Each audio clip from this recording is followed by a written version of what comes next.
Olá, pessoal. Muito bom estar aqui novamente nessa oportunidade de falar a vocês sobre mais um tema. Eu espero que eu traga a vocês informações suficientes para esclarecer um pouquinho essa questão, que é muito complexa, mas nós vamos tentar esclarecer. E antes de mais nada, eu cumprimento cada um de vocês, deixo meu forte abraço. Eu gostaria que nós agora, nesse momento, nós nos irmanássemos, nós nos comunicássemos e com os nossos irmãos, vamos deixando por um breve momento os nossos problemas de lado, que possamos nos sintonizar com os nossos mentores, os nossos amigos e dessa forma estarmos mais aptos a receber o que nos é transmitido nessa apresentação. Desta forma, eu agradeço a Deus a oportunidade, agradeço a Jesus, agradeço aos nossos irmãos que nos assistem, tanta, tanta oportunidade que nos é oferecida, não é, para nós crescermos, e que possamos, dessa forma, nesse momento dessa apresentação, estarmos mais abertos a essas informações que nos são trazidas e que eu possa, de alguma forma, transmitir a vocês o que é necessário ser ouvido nesta apresentação. Então, nós vamos começar, e o tema dessa apresentação é um tema bastante desafiador. Por que nós adoecemos? Eu vou trazer justamente a nossa visão espírita sobre a questão do adoecimento. É claro que aqui eu não vou falar sobre as doenças que acontecem no nosso dia a dia, mas eu vou falar sobre aqueles grandes problemas que nós trazemos e que acometem cada um de nós nessa vida e muitas vezes acomete de forma a mudar o panorama da nossa vida. São coisas que vêm justamente para mexer realmente com a gente. Vamos aqui em frente. Dessa forma, não tem nenhum sentido eu falar a vocês sobre doenças que ocorrem naturalmente com o envelhecimento do corpo. Isso é um processo natural, nós estamos aqui nesse corpo que vai envelhecer e vai sofrer as doenças próprias do envelhecimento. Então, aqui nós não vamos tratar disso. Nós também não vamos tratar de questões relacionadas à influência do próprio meio ambiente sobre o organismo. Então, por exemplo, alguma pessoa que mora, por exemplo, em um prédio perto de uma indústria que produz muitos poluentes, certamente vai ter uma doença relacionada a essa poluição que está envolvendo. Da mesma maneira que nós vamos falar aqui das doenças que ocorrem por hábitos próprios do indivíduo, por escolhas do indivíduo, por exemplo, o tabagismo, o alcoolismo. Então, são coisas que depende de nossos hábitos. O que nós vamos falar aqui sobre as grandes questões que são trazidas à nossa existência, são aquelas doenças que vêm impactantes. Geralmente é um câncer, uma doença autoimune, uma doença neurológica, algo que vem mudar as nossas perspectivas da nossa existência. Então é sobre isso que nós vamos conversar hoje aqui. E para falar sobre isso, eu preciso que vocês tenham um pouco de paciência e eu possa trazer a vocês uma revisãozinha sobre algumas questões bem básicas, né? E essa questão de início básica é a formação de nós mesmos. Nós somos um ser triuno, né? Nós somos formados por corpo, esse corpo que se apresenta aqui. Somos formados por uma alma, que anima esse corpo, e por uma estrutura que faz a interface entre o espírito, a alma encarnada, e o corpo, que se chama perispírito. Essa estrutura semimaterial faz justamente esse intercâmbio entre o espírito, que é algo abstrato, que é difícil de nós compreendermos, e a matéria, que é o corpo e as coisas que estão à nossa volta. Aqui a imagem à esquerda mostra então uma passista que vai entregar o passe a uma pessoa necessitada e atrás dela tem então aquele irmão que vai então fazer uma doação fluídica. E se a gente tivesse um vidente nesse momento, ele poderia ver esse espírito ali, e o que ele vai ver, na verdade, é justamente o perispírito, é aquilo que envolve o espírito, é aquilo que dá forma, aquilo que faz com que ele consiga, então, fazer esse relacionamento com a matéria, né? Esse aí, então, é o perispírito. Vamos, então, retomar também mais uma questão que é da nossa evolução espiritual. Nós somos criados como princípios inteligentes que vêm evoluindo de muitos séculos, muitos milênios, até formar um espírito. Esse espírito, então, é um princípio inteligente individualizado. Ele já tem, então, uma conectação individualizada. Ele pode, então, agora começar a fazer as suas escolhas.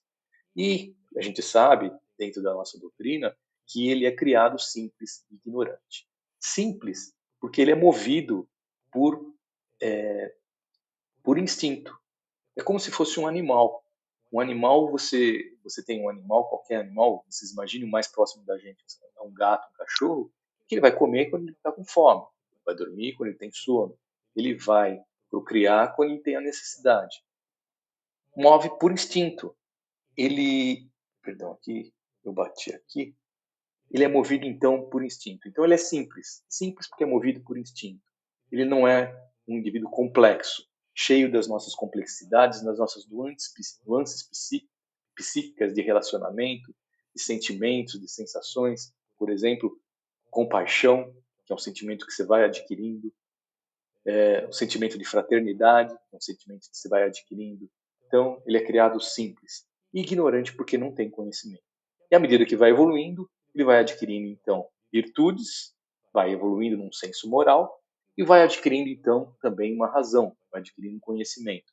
Tudo isso culmina com a evolução e a caracterização do espírito mais superior, que é caracterizado justamente pelo amor e pela sabedoria.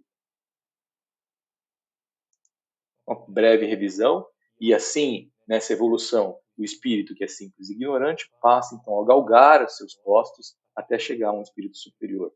E nessa travessia, nessa jornada, ele entra no processo de conscientização. Conscientização do quê?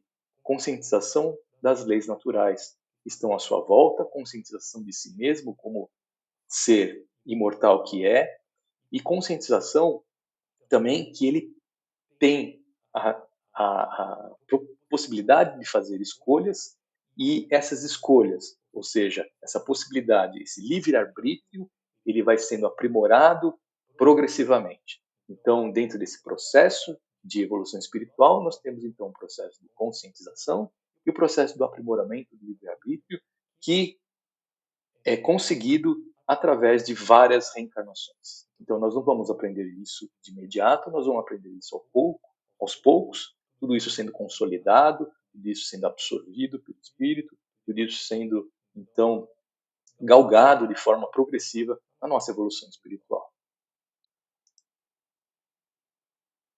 É claro que nem tudo são flores, e por isso, durante esse processo, nós fazemos escolhas equivocadas, que trazem prejuízos ao que estão ao nosso lado, a nós mesmos também.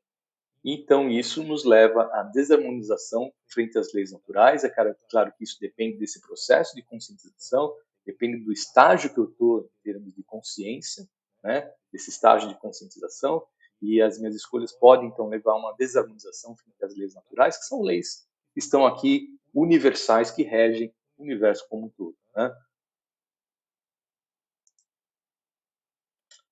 Essa desarmonização das leis frente às leis naturais também tem uma relação com a lei chamada uma lei de causa e efeito. É uma lei natural que não é uma lei de talião. Veja bem, há uma diferença muito grande. Uma lei de causa e efeito. O que você faz, você recebe em sentido contrário. É esse exemplo que a gente está mostrando aqui desse arqueiro que lança a flecha volta para ele. Mas é bem a flecha que volta. Não é uma lei de talião, olho por olho, dente por dente. Não é que você feriu o olho do seu próximo que você vai ter o seu olho ferido. Não é bem assim que funcionam as coisas. A coisa é feita de uma forma regida pela lei do amor e regida pela misericórdia divina. Então temos inúmeras possibilidades de nós nos estabilizarmos frente a essa desarmonização e que não propriamente são uma relação direta entre a sua ação e o que você provavelmente vai ter que passar ou vai ter que fazer mais para frente. Então, essa desarmonização frente às leis naturais, a lei de causa e efeito, Elas fazem, então, todo um desajuste no nosso espírito, na nossa alma. Essa é uma questão muito interessante que eu trago do livro do Leis do Amor, só para a gente ter uma noção do que é uma lei de causa e efeito, né? É questionamento sobre o que vai acontecer nas encarnações posteriores, por exemplo, de um guerreiro ou um soldado. Um guerreiro ou um soldado que já matou, já feriu muitos. Então, o que vai acontecer com ele? Ele vai ser morto inúmeras vezes, as inúmeras vezes que ele, que ele matou ou fez os outros sofrerem? Não. Então, vejam uma resposta aqui, resposta interessante. Guerreiros e soldados que se valiam das armas para assegurarem imunidade aos instintos destruidores, quando internados na regeneração começante, ou seja, no processo de reencarnação, transfiguram-se em mecânicos e em operários modeladores, dignificando o metal e a madeira que eles próprios perverteram em outras raças. Então vocês vejam que interessante, né? Aquele guerreiro, soldado, que tem uma lança, que tem um machado, que vai destruir todo mundo, ele, durante esse processo todo de regeneração, ele vai ser um mecânico, vai ser um operário, um modelador do metal, agora um metal para servir o próximo, né? Um modelador da madeira, vai ser um marceneiro, vai construir móveis para o bem do outro, né? Vai passar por suas dificuldades, certamente, mas vai então ter uma outra canalização dessas atitudes e escolhas que foram feitas no passado. Então, só para a gente entender um pouco mais dessa lei de causa e efeito, que não é, obviamente, a lei de Italiano, né? Então, como eu falei, essa desarmonização frente às leis naturais, juntamente com essa lei de causa e efeito, porque o que eu causo, eu vou ter que compensar lá na frente. Então, isso tudo leva a um desajuste na alma. Por que um desajuste na alma? Porque no momento que nós desencarnamos, nós nos vemos agora como espírito. E como espírito, nós observamos que o que importa na Terra não importa lá. Não tem mais a matéria. Então, agora, os valores são outros. Os valores são os valores do espírito. Quais são os valores do espírito? A caridade, a fraternidade, a solidariedade, a tolerância, o amor ao próximo, né? E isso, então, leva a um desajuste, porque, como eu não fiz nada disso, eu vou ter uma sensação de culpa. Ou então, nada disso acontece, eu não vou mudar absolutamente nada, e a partir daí eu levo uma série de questões que não resolvidas aqui no momento da minha existência, e levo, por exemplo, mágoa, levo rancor, levo ódio, então levo sentimentos negativos. É um desajuste. A alma não foi feita para isso. A alma foi feita para se embelezar, o espírito foi feito para se embelezar, se tornar belo, a proximidade com Deus, tornar cada vez mais perfeito. Nós não fomos feitos para esse tipo de desajuste, né, de sentimentos negativos. Então nós nos desajustamos e com isso nós nos saímos do nosso trajeto, da nossa trajetória em direção a Deus, levando então a um desajuste na alma. É claro que se eu desajusto a alma e eu tenho uma íntima relação com o meu perispírito, isso também leva a um desajuste no perispírito. Lembrando que o perispírito ele é um órgão energético. No final das contas, nós somos também todos energia, somos matéria e energia condensada. Lembrando lá no perispírito que tem todos aqueles campos de força, tudo funcionando harmonicamente. Quando eu não tenho alguma coisa não funcionando, é por alguma série de desajustes. Então, os desajustes do espírito são transferidos também para o perispírito. E se traduz, então, em todas as modificações do perispírito. Mas qual que é o problema de eu ter algumas alterações do perispírito? O que vai acontecer, então, na minha encarnação se eu tenho isso? Só lembrando que o perispírito, esse órgão envoltório do espírito, ele tem várias propriedades. E uma delas é o de ser um modelador. Ele é o modelador do nosso corpo. Durante a nossa formação, ele vai modelar o nosso corpo. Então fica claro para nós que se o meu modelador está com problema, o corpo vai sair com problema. Tá certo? Mais ou menos faz sentido. Se aquilo que molda o meu corpo tem algum problema, aquele problema vai ser transmitido para lá, o corpo que está sendo moldado. É que nem uma forma. Tem uma forma lá de plástico que você coloca, só que aquela forma está abatida, ela está amassada. claro que o objeto final vai sair também amassado. Então, só lembrando então dessa propriedade do perispírito, que estrutura espiritualmente o corpo de carne.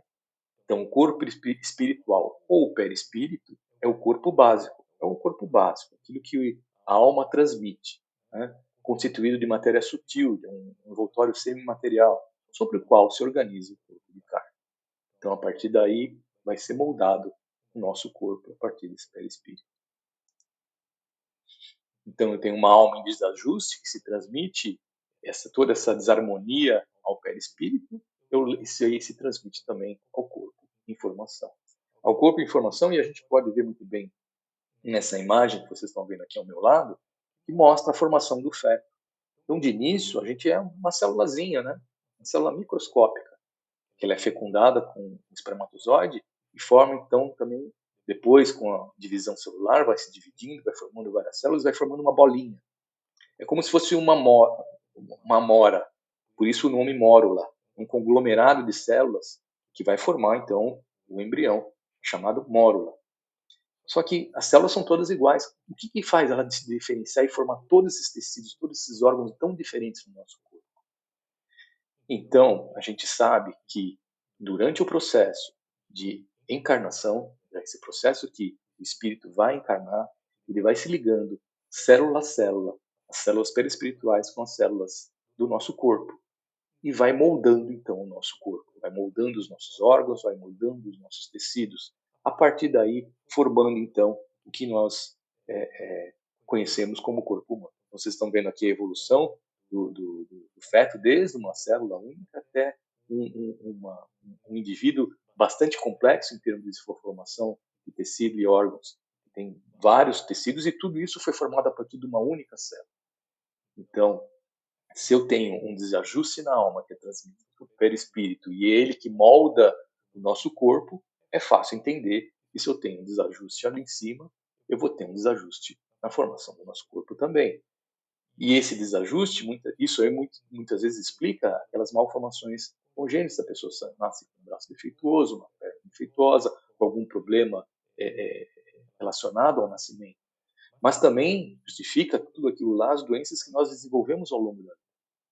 Porque vocês sabem que as nossas células têm um material lá dentro que coordena todo o funcionamento de cada uma das células, que se chama DNA. Esse DNA nada mais é que um código. É como se fosse uma fitinha que a célula lê. Ela lê e vai produzindo proteínas que são necessárias ao funcionamento dessa célula especificamente. Por exemplo, então, a célula do fígado, ela é especializada em filtrar o sangue. A célula do estômago, ela é especializada em produzir ácido clorídrico para conseguir iniciar o processo de digestão. Então, vocês veem, tudo isso foi originado a partir de uma única célula. Então, a gente tem todos esses tecidos especializados formados a partir daí, sob influência, então, desse código genético do DNA de cada uma das células.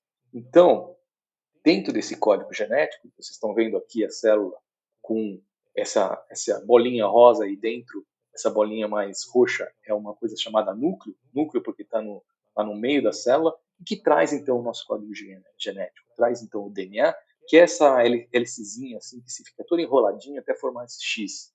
Né? Esse X, essa célula do DNA, ela é aberta durante certos momentos no núcleo celular, e a partir daí se formam proteínas que nada mais são do que a tradução do que a célula precisa fazer. Então, se eu tenho um defeitinho num fragmentozinho desse DNA, um pedacinho desse código genético, eu posso então desenvolver determinada doença. E esse defeitinho já é definido então no momento em que nós nascemos. Então, na hora que o perispírito molda, ele já vai então definir. Ele vai então já definir esses problemas todos que vão ou não serem desencadeados através de gatilhos. Por que vão ou não? Porque muitas vezes nós não necessitamos da questão que nos traz aqui. Muitas vezes nós temos as nossas escolhas, nós temos o nosso livre-arbítrio. Então nada é definitivo, inclusive no momento que você tem uma doença. Quantas vezes nós vemos a pessoa com câncer se curar? Então, nada é definitivo. Então, tudo pode ser mudado, tudo pode ser transformado, tudo pode ser encaminhado de outra forma, dependendo de nós mesmos, né? Então, dessa forma, o perispírito ele influencia a, a, a nossa constituição física e a formação das nossas doenças. Então, ele traz então essa informação. Essa informação ele traz não só esse desajuste da alma, mas aquele lá que ficou no perispírito das nossas encarnações anteriores, daquelas marcas que nós temos.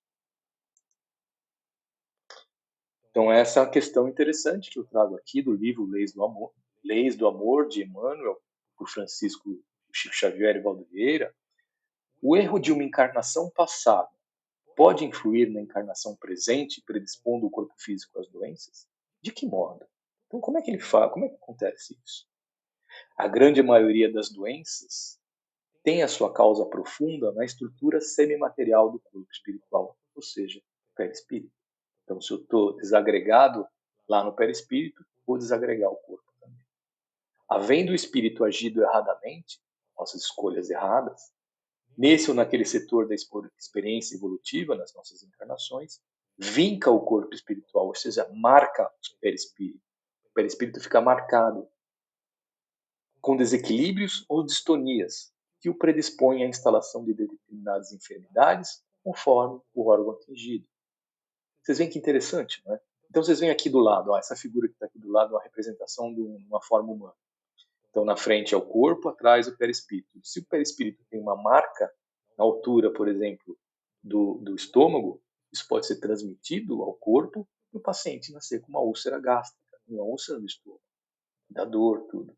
Então, ou um câncer do estômago também. Então isso veio da marca do perispírito. E é para isso que nós estamos aqui, para justamente nós filtrarmos essas energias negativas, esses vínculos, essas marcas que nós temos no perispírito, de forma a nos embelezarmos, nos harmonizarmos, nós nos transformarmos energeticamente numa coisa mais harmônica. E o corpo humano serve para isso também, para justamente drenar essas energias que nós trazemos negativas no perispírito, marcados por nós, e que muitas vezes fazem com que nós adoeçamos de encarnação a encarnação, até que nós consigamos resolver essas questões que nós trazemos marcadas na nossa vivência. Então, meus amigos, o que eu diria a vocês é que doença não é uma causa, mas é uma consequência. Ela é consequência. Então, as grandes doenças que nós temos, que nós apresentamos, elas não são causa de alguma coisa, é consequência do que? Daquilo que nós agimos, da desarmonia que nós temos ainda, que nós precisamos nos harmonizar, e é para isso que nós estamos aqui, né? Então, geralmente, a doença é consequência do quê? De um pedido. Pode parecer um absurdo, mas muitas vezes nós pedimos pela doença, porque nós não somos aptos a mudar tão fácil assim. E muitas vezes nós pedimos uma doença para que nós possamos mudar efetivamente a nossa forma de agir, a nossa forma de fazer a nossa relação com o próximo, né? Muitas vezes nós necessitamos, então, muitas vezes nós não pedimos, mas nós precisamos para fluir essas energias, para nos liberarmos dessas questões que nós trazemos de longa data, né? E muitas das vezes, tudo isso nós escolhemos. Nós escolhemos determinada doença justamente para tentar resolver aquela questão que está mal resolvida, né? Trago mais essa questão do livro Leis do Amor. O que faz o espírito de reencarnar-se visando a própria melhoria? Antes da reencarnação, nós mesmos, em plenitude de responsabilidade nossa, analisamos os pontos vulneráveis da própria alma, advogando em nosso próprio favor a concessão dos impedimentos físicos, as coisas que vão impedir a gente fisicamente, que em certo tempo nos imunizem ante a possibilidade de reincidência nos erros em que estamos incursos. Quer dizer, a gente vem, encarna, erra. Vem, encarna, erra. Sempre no mesmo ponto da nossa evolução espiritual. Até que cansa. Então, nós escolhemos vir com uma determinada doença que vai, então, burilar, vai mexer com o nosso íntimo, vai transformar nós mesmos, vai desviar o nosso curso da nossa existência, porque muitas vezes nós passamos por questões e nós fazemos escolhas erradas. E a doença vem justamente para impedir que isso aconteça. Por incrível que pareça, algumas vezes isso acontece. Então a gente está vendo aqui nessa tirinha que eu peguei aqui desse site chamado Espiritinhas. Muito interessante, né? Tem o espírito lá escolhendo o corpo que ele vai encarnar e fica animado lá com o corpo que não tem a perna, né? Então, por que ele fez isso talvez? Talvez porque que com as duas pernas ele tivesse causado muito mal a alguém. Então ele prefere agora tentar ter uma limitação física para não causar tanto mal, né? Porque ele sabe que pela vontade dele talvez ele não consiga, né? Talvez uma limitação física faça com que ele tenha mais um período de reflexão, ele pense um pouquinho melhor nas suas atitudes, não é?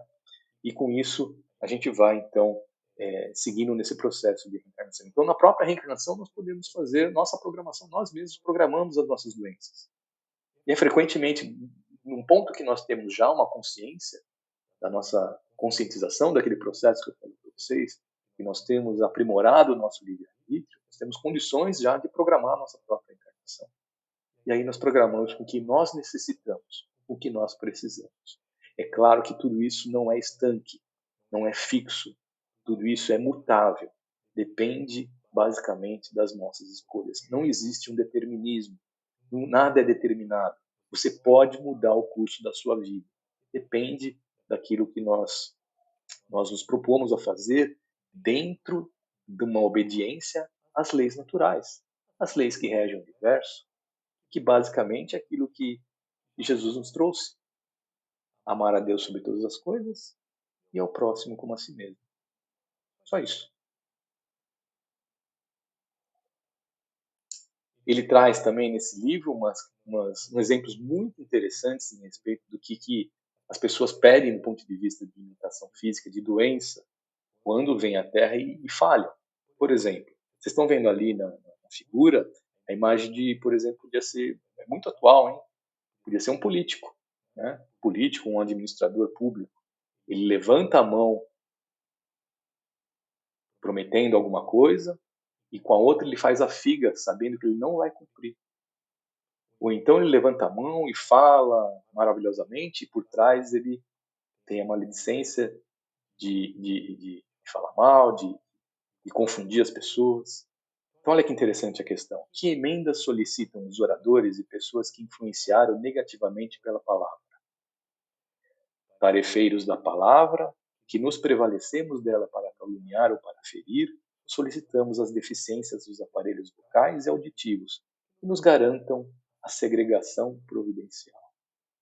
Vocês veem que interessante, né? Então, aquele sujeito que vem, que é maledicente, que é enganador, que não cumpre o que promete, que faz mal ao próximo, no final das contas, ele pede, porque ele sabe que essa é a fraqueza dele, ele pede para vir com uma limitação física. Uma limitação da fonação, por exemplo, pode ser mudo. Ou então auditivo, ele pode ser surdo, o que explica muitas vezes essas questões. Nesse livro, se vocês forem procurar, tem uma série de exemplos nesse sentido, é muito interessante, só para a gente ilustrar aquilo que a gente está conversando aqui. Então, voltando ainda então lá, fica fácil da gente entender um pouco mais essa questão da doença como uma consequência, consequências das nossas escolhas equivocadas, consequência da nossa desarmonização frente às leis universais, consequência dos nossos desajustes da alma, que levam ao desajuste do perispírito e que marcam, então, o corpo físico com suas doenças, que nós podemos pedir, que muitas vezes nós necessitamos para poder evoluir e que mais que frequentemente nós escolhemos o que nós precisamos dependendo da nossa evolução espiritual. Então eu trago essa imagem aqui, muitos de vocês já tiveram contato com algum espírito desse. São crianças que têm, por exemplo, um câncer grave, uma doença grave na infância, e aí muitas vezes a gente se questiona, mas como Deus é injusto? Como é que pode uma criança tão inocente vir com uma doença tão grave, tão brutal, tão, tão desgastante, não é? E como existe injustiça? Na verdade, a gente tem o costume de ver a nossa existência única, né? Nós não observamos a coisa de um olhar mais amplo das nossas existências múltiplas, né? Eu tive muito contato com algumas dessas crianças de uma forma geral, são crianças muito alegres, muito felizes, transmitem uma vitalidade absurda. E o que a gente não sabe é que muitas vezes são espíritos que escolheram vir desse jeito. Eles pediram para vir para ensinar os outros que estão à sua volta, ensinar os profissionais de saúde, ensinar mais frequentemente a sua família a, a agir como ela age, agir no exemplo dela. Ela traz então vitalidade, ela ama a vida, né? Dá muito valor à vida, dá valor a pequenas coisas da vida, dá valor ao que importa nessa vida, não as coisas materiais que muitas vezes nós nos atropelamos para adquirir e que isso não leva absolutamente nada. É claro que todos nós merecemos ter um conforto, claro, sem dúvida, mas às vezes nós exageramos. Então esses espíritos vêm nos trazer essa importância de dar valor às coisas que verdadeiramente importam na nossa vida. Eles vêm também dar um exemplo de abnegação, vêm também dar um exemplo de renúncia, porque eles renunciaram à própria saúde para poder mostrar alguma coisa aos outros. Dá um exemplo de resiliência, aquele sentimento de que você recebe tudo que tem de ruim, mas você devolve tudo isso é, na forma do bem, né? Uma resiliência. E principalmente nos traz aquela fé inabalável, a fé que caracteriza esses espíritos, que é uma fé incrível. Tem um pensamento sempre positivo, sempre eles, de uma forma geral, eles vão, é, vão estimulando aqueles que estão à sua volta, né? Vão confortando aqueles que estão à sua volta. Podia ser o contrário, né? Mas geralmente são eles que confortam, né? Pedem para as pessoas não ficarem tristes, que, né? Vamos tocar para frente. Então, muitas vezes, essas doenças vêm porque pedem, porque são espíritos um pouquinho mais adiantados nesse grau, e vem trazer então esse tipo de instrução àqueles que estão à sua volta. E aí nós caminhamos para o encerramento, lembrando da necessidade de nós vigiarmos os nossos pensamentos, né? Lembrando de Jesus, que nos traz a máxima, né? Vigiar e orar, não é à toa, porque os nossos pensamentos, como a produção do nosso espírito, têm influência então no nosso corpo físico, sem dúvida, não é? Vocês imaginem você ficar pensando sempre negativamente, com ódio, com raiva, com inveja, com ciúme. O que vai acontecer? Isso vai ser transmitido ao perispírito. Isso vai ser transmitido ao corpo físico. Questão 12 do livro Leis do Amor: a mente invigilante pode instalar doenças no organismo. Então, só pela forma de eu ver a vida, a mente é mais poderosa para instalar doenças e desarmonias do que todas as bactérias e vírus conhecidos, né? Isso a gente já sabe, né? Isso que a gente tanto insiste. E isso aqui está inserido, então, nesse contexto que nós vivenciamos agora, dessa pandemia. É por isso que nós precisamos tirar esses pensamentos negativos. Nós sabemos que isso aqui tem um fim. Nós sabemos que isso aqui vem para transformar. Nós sabemos que tudo leva ao bem, né? Tudo leva à construção, não à destruição. Então nós vamos passar por isso, nós vamos ficar fortalecidos. Mas até lá nós precisamos manter esses nossos pensamentos positivos, né? Porque senão o nosso corpo vai reclamar, se manifestando por ansiedade, por depressão, né? Então vamos cuidar de nós, cuidando da nossa mente, né? Então é isso que eu trouxe a vocês. Eu espero que eu tenha conseguido transmitir a vocês essas questões trazidas aqui. E eu estou projetando essa última imagem que mostra essa pessoa arrebentando as correntes que aprendem. E é isso justamente que o Espiritismo traz. Ela traz essa informação, traz a possibilidade de nós arrebentarmos esses nossos trilhões que nos prendem aqui, nos prendem aqui nesse planeta, nos prendem e nos impedem de evoluirmos adiante. Então, o Espiritismo nos traz essas questões e nos colocam isso de forma que nós possamos dar importância ao que é realmente importante nas nossas vidas, que é nos transformarmos, nós nos esforçarmos para melhorar sempre, nós combatermos dia a dia o nosso orgulho, nosso egoísmo, nossa avareza, nosso personalismo, e que possamos cada vez mais tolerar aqueles que estão ao nosso lado, para que possamos, no estágio posterior, chegar a amar o próximo, como Jesus nos deixou.